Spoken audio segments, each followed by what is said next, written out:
Baik, sebelumnya selamat malam. Assalamualaikum warahmatullahi wabarakatuh.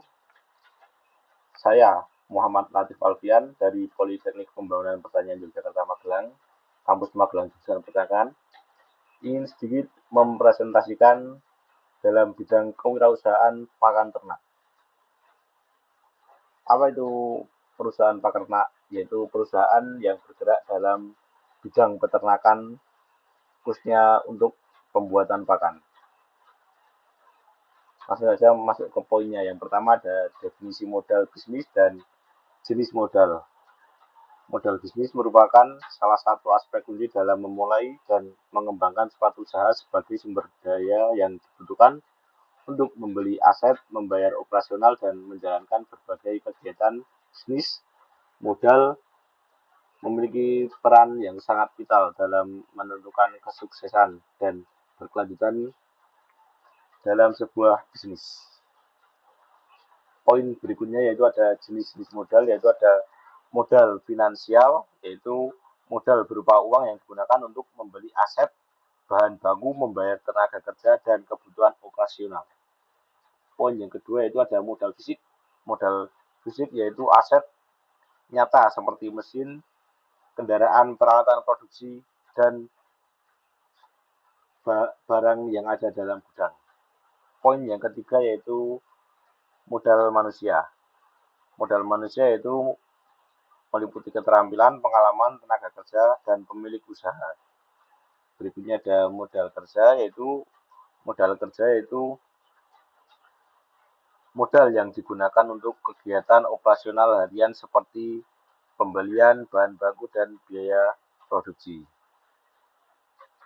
Masuk ke poin berikutnya yaitu ada sumber modal bisnis, yaitu dibagi menjadi dua, yaitu modal internal.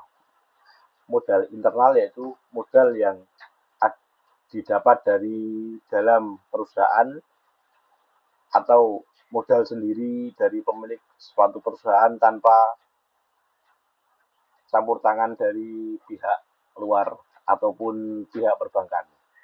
Sedangkan modal eksternal yaitu modal dari luar perusahaan yang bisa didapat dari perorangan, hutang, dan modal bersama.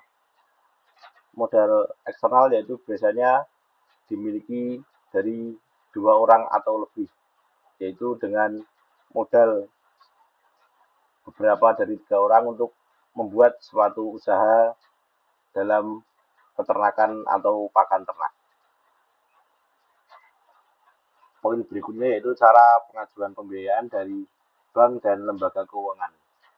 Poin yang pertama yaitu menyiapkan dokumen administratif. Dokumen tersebut mendukung untuk pencairan dana atau permodalan dalam suatu usaha. Berikutnya ada penyiapan proposal.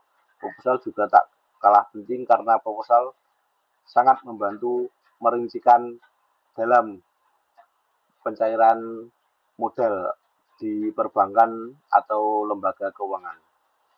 Berikutnya itu survei analisis kelayakan usaha, yaitu suatu usaha perlu disurvei kelayakan usahanya untuk pencairan dana modal usaha. Berikutnya ada persetujuan kedua belah pihak, yaitu pihak peminjam dan pihak penyedia modal, yaitu perlu diperhatikan karena poin tersebut sangat penting untuk pencairan modal ataupun peminjaman dana sebagai usaha. Berikutnya ada pencairan dana, yaitu pengambilan dana untuk suatu usaha. Poin berikutnya yaitu masuk ke kriteria pertimbangan lembaga keuangan dalam pencairan kredit. Yang pertama ada karakter peminjaman modal. Karakter peminjaman modal yaitu berbagai tipe dalam peminjaman modal yang dapat disediakan oleh lembaga keuangan untuk modal usaha ataupun modal dalam bisnis. Berikutnya yaitu kemampuan dalam mengembalikan modal. Suatu perusahaan juga mempunyai kemampuan dalam mengembalikan modal.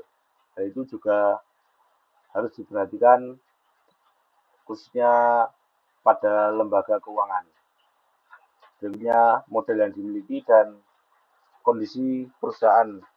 Hal tersebut juga tak kalah penting karena berjalannya perusahaan juga berpengaruh terhadap pembiayaan dan pengembalian modal usaha.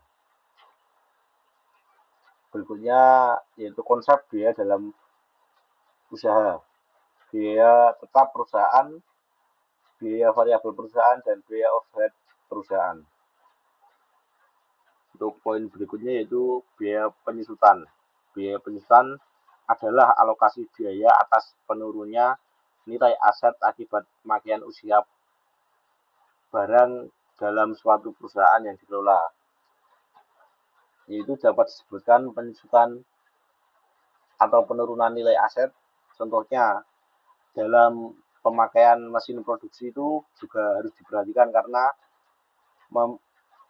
mesin atau suatu peralatan itu juga butuh perawatan. Hal itu juga harus diperhatikan karena misal lalai dapat berakibat fatal dan membengkaknya biaya penyusutan dalam suatu pabrik. Mungkin cukup itu yang dapat saya sampaikan. Kurang lebihnya saya mohon maaf. Akhirul kalam. Assalamualaikum warahmatullahi wabarakatuh. Selamat malam.